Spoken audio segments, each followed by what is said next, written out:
Welcome everyone to Unleash Podcast. And today we have Casey Barnette. Casey, thank you very much for being here today, my friend. Yes, sir. Thank you for having me. Absolutely. Today's topic is building great shoulders, and looks like you are the man to help us to build bolder shoulders. So let's start this conversation talking about frequency. How is your shoulder routine? Do you work out shoulders twice a week, once a week? How is usually, at least as far as frequency? I try to hit them twice a week at minimum. In the past, they were actually a hard point for me to bring up. Oh, And I really? believe, So you are not gifted to have big shoulders since the beginning. You actually build that. unfortunately, not. Yes, sir. That's good because you know the difficulty to build great shoulders. So what did you think it was imperative to you to do in order to build that? The frequency definitely being number one is right, Mm. how often you hit them. So I started to increase that 3 years ago when I noticed that my chest was looking good, my arms were solid, my shoulders really weren't there. And so I just started hitting them multiple times a week, and then also increasing the volume, per session as well as I started to develop further. But I think number one, just focusing on the amount of time or the amount of frequency again that you can hit them throughout the week at first, and then building up over time is the best way to do it. And I also would do what's called Hmm. feeders. Learned these from another older influential guy, Rich Piana. I'm sure some of you are familiar. He used to do them at night before bed, and me as just a young kid trying to build my shoulders as much as I could, I just immediately started doing those every single night for 6 months. I did feeders. I did 100 rep style lateral raises to bring them up on top of my twice a week minimum, training just for shoulder work. So on the twice a week shoulder workout, you spent it was dedicated for shoulder, or was shoulder something else? It was only Oh, shoulders. really? So So that was like only 40 to shoulders. 50 minutes only shoulders? Correct. Okay. And if you can give an example of a routine that you started with, it was more lateral raise, it was military press, or how did you start the routine and how did you finish? Yeah, I would like to start with like the compounds. So I would just do a good press, either a dumbbell press or some sort of just stability press. So like the Prime they have at Hidden Gym is great. I love it. Also, you can change the range of motion, or sorry, the high, low, and mid range where you're getting most tension. I think that's a great one. And then I'd move into a side lateral raise, kind of like what you mentioned, and a front raise, and also the rear delts. And I noticed too that as the rear delts weren't as responsive at first, so I started moving them up in the workout a little bit sooner, of course, just so I get a little more work on those before I go to the medial anterior head. Yeah, the rear that seems to be one of the hardest ones to really pop out, right? It is. So what did you do most to improve that? I would always do face pulls, but I would superset them as well with like my own version of dumbbell rear delt rows. Hmm. Essentially, just like you're doing a row, just more rear delt focus. You can bend over, put your face like on a bench if you need the stability, and just row backwards. And I just increase weight over time. And although it's a small muscle group, I do believe that you need to add a significant amount of weight for them to respond how you want. Got it. Well, All right. So as far as volume, did you stress shoulder growth? Do you believe that the best way to go is high volume or right reps? Because you were talking about right reps just now. Which one is more effective for you? What was more effective for you? I think it was a strategic combination of both. So, of course, higher rep range on side laterals. It was what I noticed the best amount of growth in was making sure that I was getting at least 12 to 15 minimum, and then for the thing I would keep with like 8 to 10 rep range, sometimes 12 depending if it was a top set. Mm. Mm-hmm. Well, for the military press, you probably add more weight, right? Because it's such a core exercise. Right. And Yeah. you did like 8 reps, 6 reps, or Yeah, I'd do anywhere from 8 to 10, and then pyramid the weight up, to your top set, got it. That's which means add more weight as you go. that makes sense. That makes sense.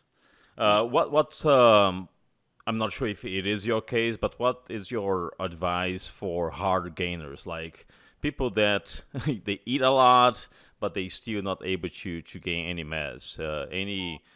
anything that can help as far as not only training but supplementation for hard gainers? Absolutely. That was me. I was 18. I was 140 pounds, soaking wet, graduating high school, so I can relate. Number one thing is just food volume, right? You can only eat so much, and so supplementing with what you're not getting from food already is an option. But you just want to be careful that you're not overdoing it, because there's such thing as too much, and you don't want to put on unnecessary body fat. So although it's necessary and part of the process, you want to try to mitigate that. So increase the food, increase your reps. Increase the weight in your training. Make sure you're always in progressive overload, and at that point, you can just taper calories up.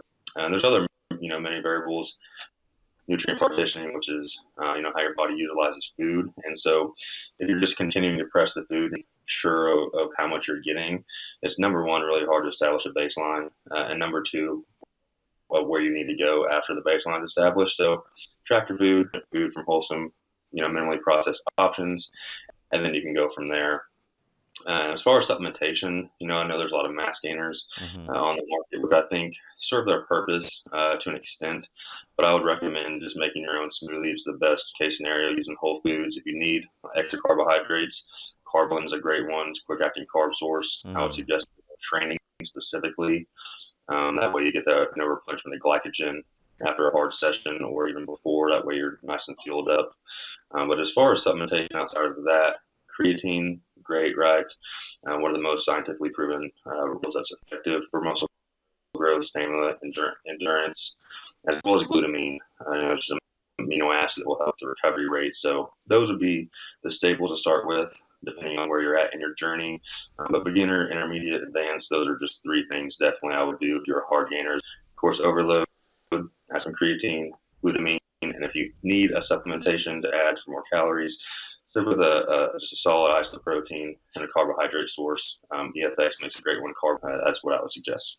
Yeah, so for hard gaining, and you were, as you said, you were a hard gainer in the past. You were not really Yeah, concerned about carb intake, right? I mean, you can take any carbs because it's hard for you to gain weight anyway. that was my Oh, okay. mistake at So first. that is not a good idea to just carb up all the time. Definitely not. Okay. You want to have a good understanding of where your macronutrients are at, right? So your protein, fats, and carbs, and you want to increase them slowly week to week based on how you're progressing. And instead of just going, from 200 grams of carbs a day to 1,000, you're obviously going to put on some unnecessary adipose tissue, and that's not what you want. Establish a baseline, increase your calories slightly above maintenance, get into a good surplus, and then based on how your physique's progressing week to week, adding calories where necessary, of course, being a great energy source, depending again what the goal is and where you're at. But fats and protein, of course, play a role as well. Yeah, because I think that this is one of the main mistakes, and as you said, you've done that in the past. Is people just increase the carbs exponentially without this progressive control of carb intake, right? Correct. Yeah, and you did that, and you didn't get the results that you want, right? So, what was really the wake up call for you to say, "Hey, I'm doing something wrong here"? I wanted my arms and shoulders hugging the shirts, and my belly began hugging them. After like the first 15 course, that was I did that in maybe 15 pounds in 5 months, which is great. You think 15 pounds in 5 months, a month is a good average, but for me at the time, from 140 to having no sort of foundation to pressing the food that quickly without necessarily understanding training aspect, yeah, it was a sloppy 15 pounds. So I immediately did a mini cut, got everything back in check, and then took the correct approach after learning the hard way. Did you learn hard way, but did you also figure out in the hard way, or did you actually have to like hire a coach and go through some professional advice before a tryout?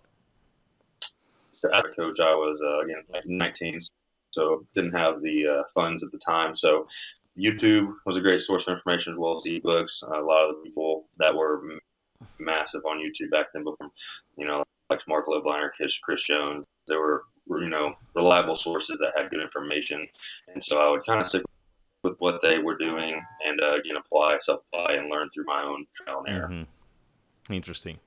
But The as you start pushing further and further on your training and putting more weight, I'm pretty sure that you started to also be concerned about joint problems. It's very common, mainly for shoulders, doing shoulder press and military press. Your elbows start to give up.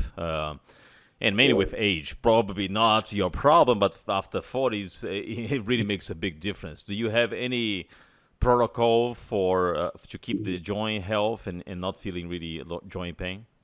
Absolutely. Like first you want to do some prehab exercises, prior to training. Always do just some basic external like, rotation with either dumbbells, bands, get your connective tissue, joints warmed up before you start pressing the weight. I think that would help instead of just jumping straight into it. Even me, at 25 years old now, I've started in my preps. Mm, It's not like it was even when I was 22 years old, where I could just jump right in and throw around heavy weight. I gotta kind of get acclimated to it, and then of course when if you're a competitor and you're getting to lower, it can be a little more in pain.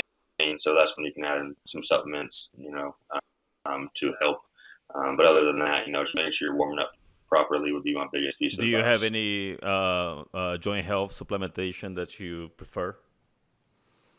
I usually would recommend like glucosamine or turmeric, depending on the Hmm. person and their experience. But those are two great ones to start with, and just go from there. Got it. Do you use those, or do you also you have something else that you use as far as like there is a lot of supplements that are target for joint health, right? Like Animal Flex or any other brands like Animal Flex, for example. Do you have anyone in particular that you try and you have good results? I personally don't, thankfully, take any joint supplements now. But again, I do take glucosamine when it comes to prep time. But that is all. That is all. Thankfully, I've had to at this point. That's good. But also, you're very young. I personally I, have a lot of I also joint problem. I also try to train smart.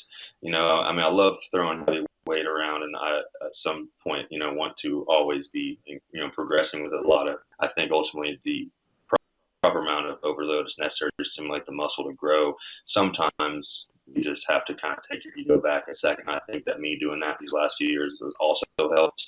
Instead of me trying to jump in there and just hit numbers just to hit them, it's more so just, okay, really required to get what I want out of this particular exercise and then move on. That's excellent because, as you said, there is a lot of ego when we are lifting, and it is normal that sometimes we just like to lift heavy, but sometimes it's not really very optimal to lift heavy all the time, right? And Yeah, those right reps also are very a great example that you can still stimulate growth without having to go super heavy all the time. correct. Yeah. Now, I know that you also have a company called Casey Train. Tell us a little bit more about that. Yes, sir. This is an online coaching platform.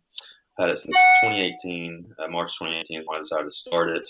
But I've just been coaching, for a long time now, about 6 years, and I never thought it would be full time income, let alone my career, until I started getting some traction a couple years ago, and just again just helping people and doing what I love, and thankfully built up to what I have. Very grateful to work with all my clients, and again just seeing them grow is what inspires me every day. So it's really a great thing.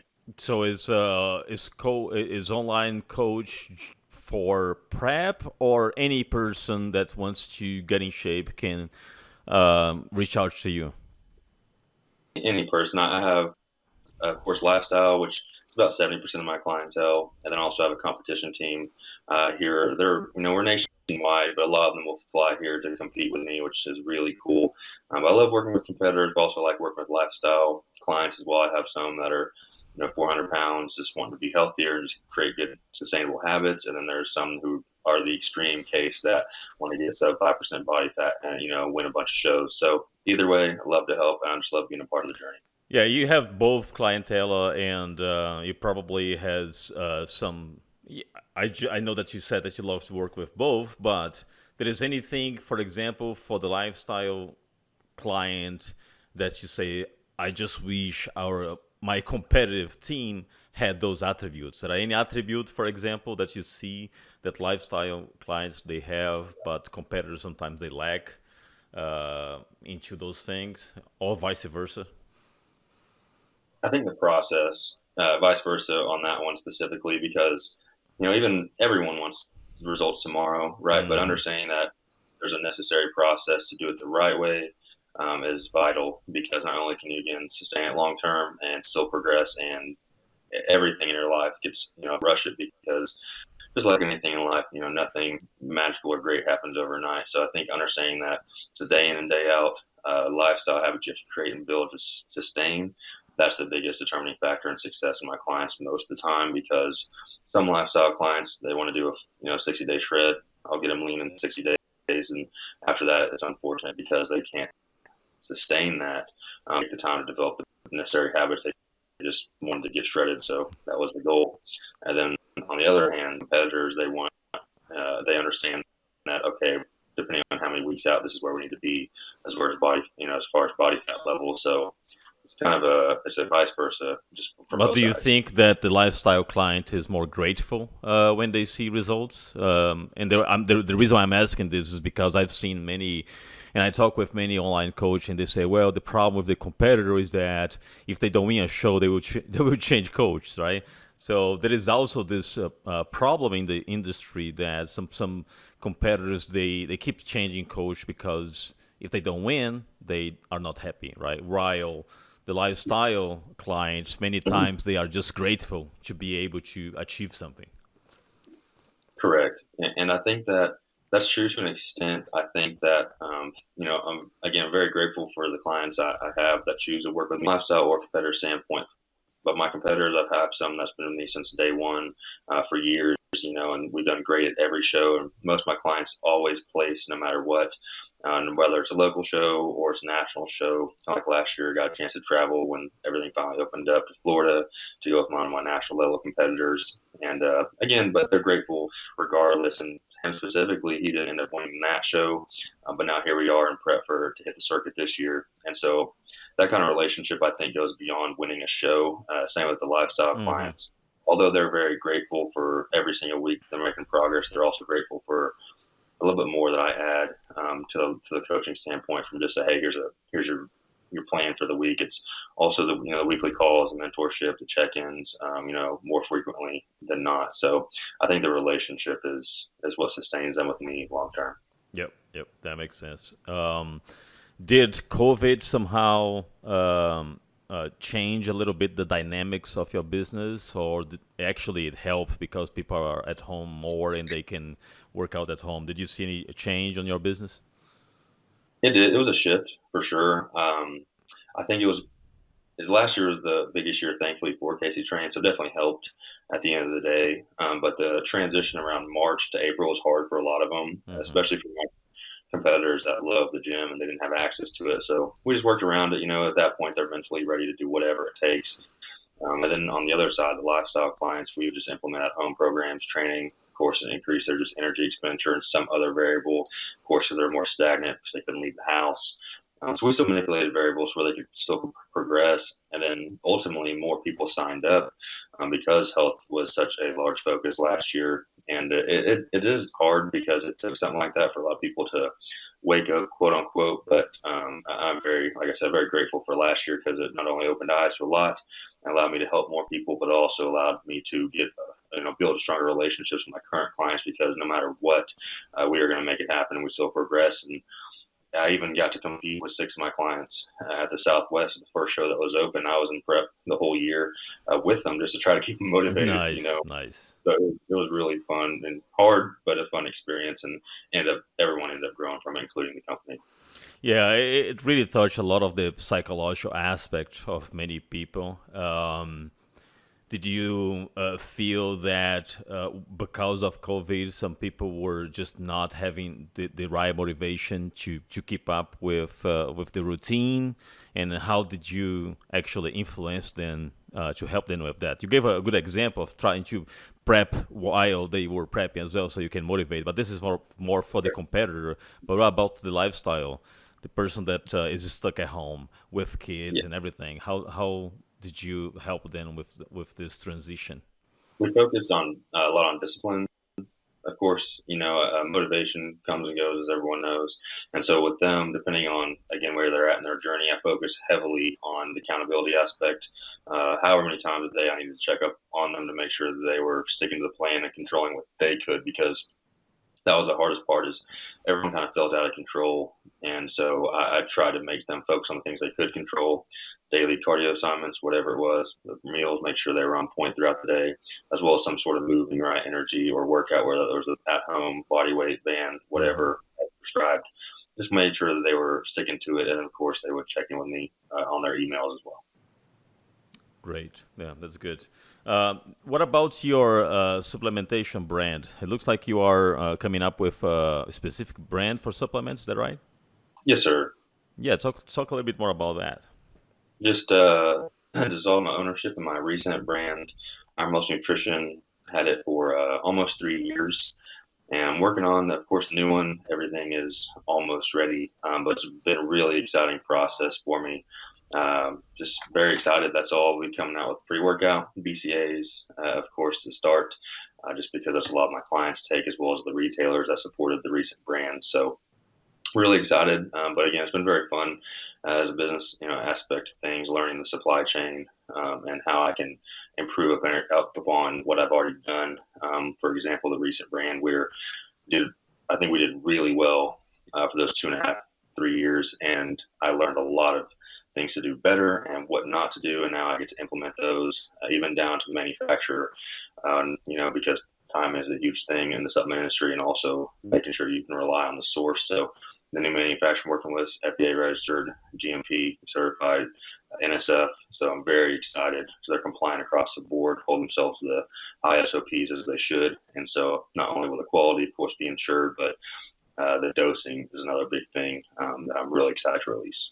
Cool. Well, that sounds very exciting about the supplementation line. And when are you planning to launch?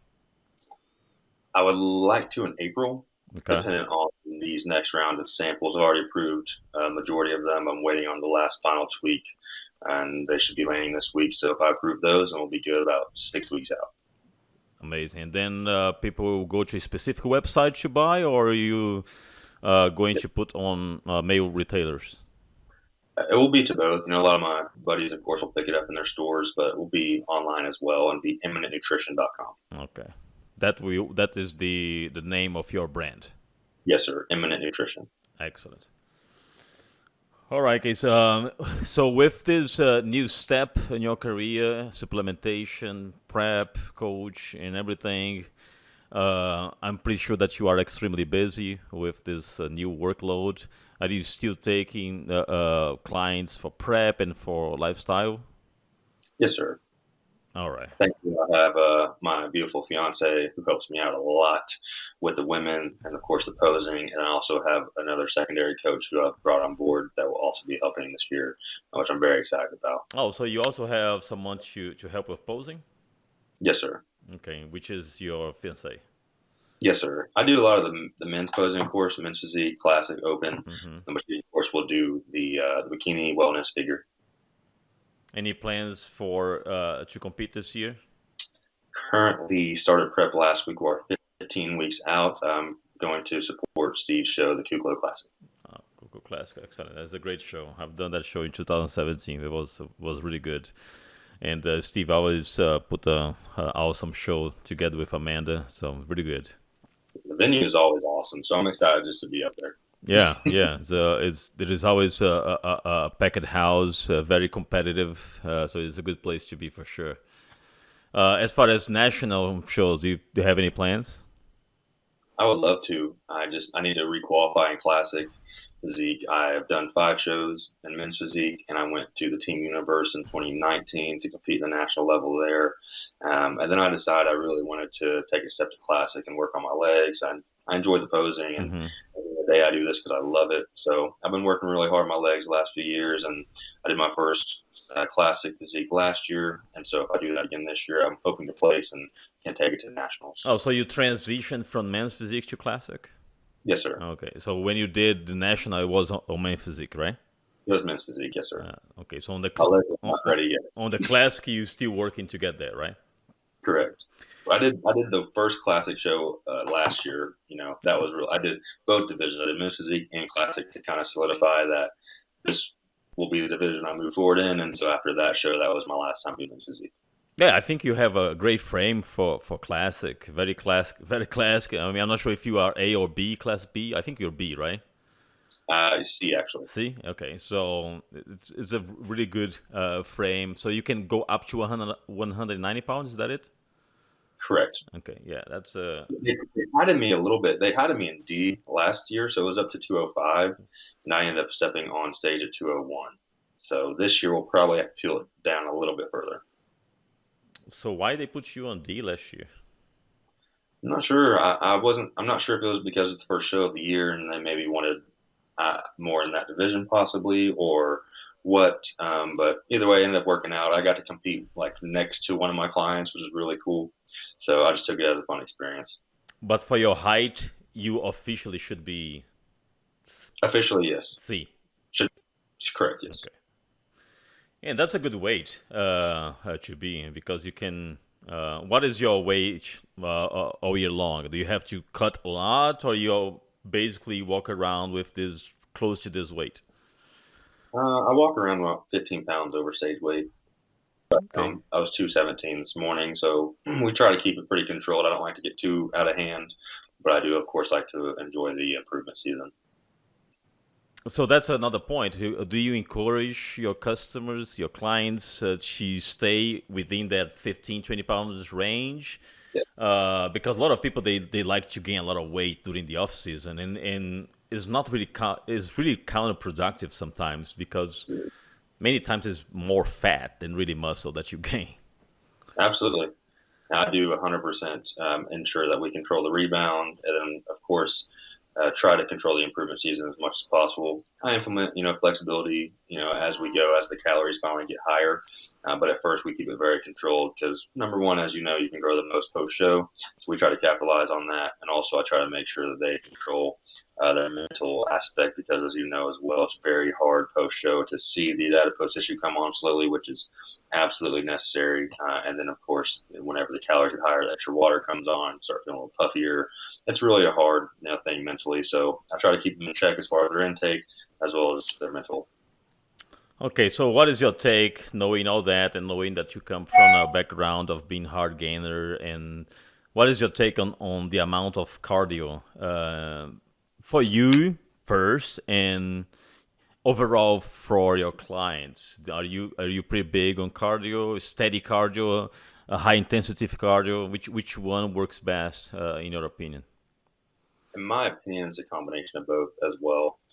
For me personally, I just do low intensity steady state and maybe a 5 or 10 minute hit session at the end, very, very minimal, but at least 5 days a week. Even in the off season, I keep cardio in. I think cardiovascular endurance is vital, not only, of course, for heart health, but also for your training. So it transfers to your workouts. You want to have more endurance, then you can work on your cardiovascular endurance with just a simple 20 minutes of cardio that will help significantly.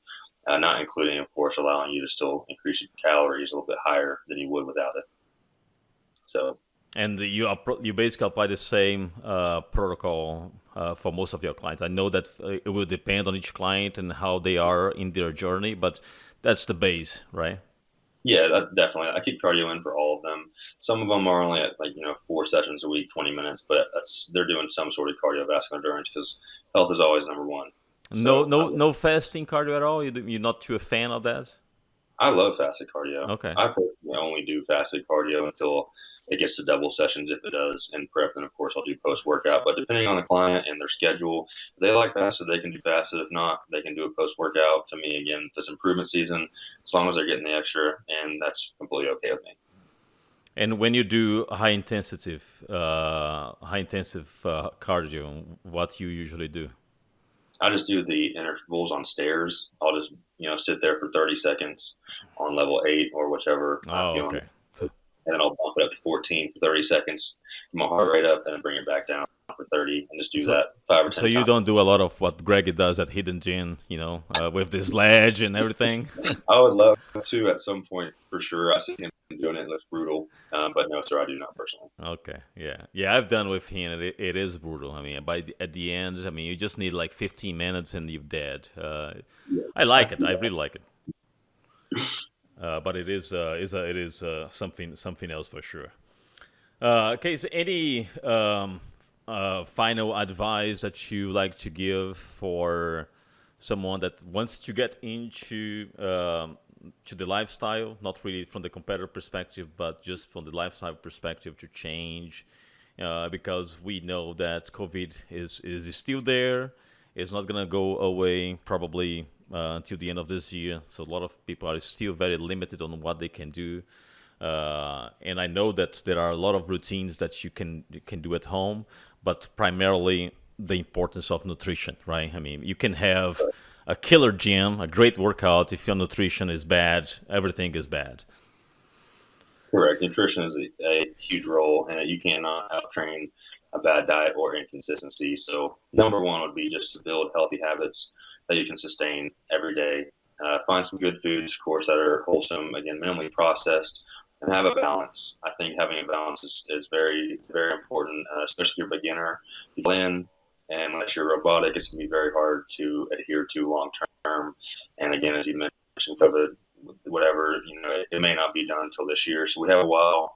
So build some healthy habits, stick to them, be consistent, enjoy the process, and always be looking to improve on every aspect, whether that be your nutrition, on how you can get better, your training, cardio, as we mentioned, if you need supplementation, add supplementation. But it's just the base of understanding that's a process and enjoying it is number one of longevity in this growth. Awesome. And if someone wants to reach out to you, what is your Instagram feed?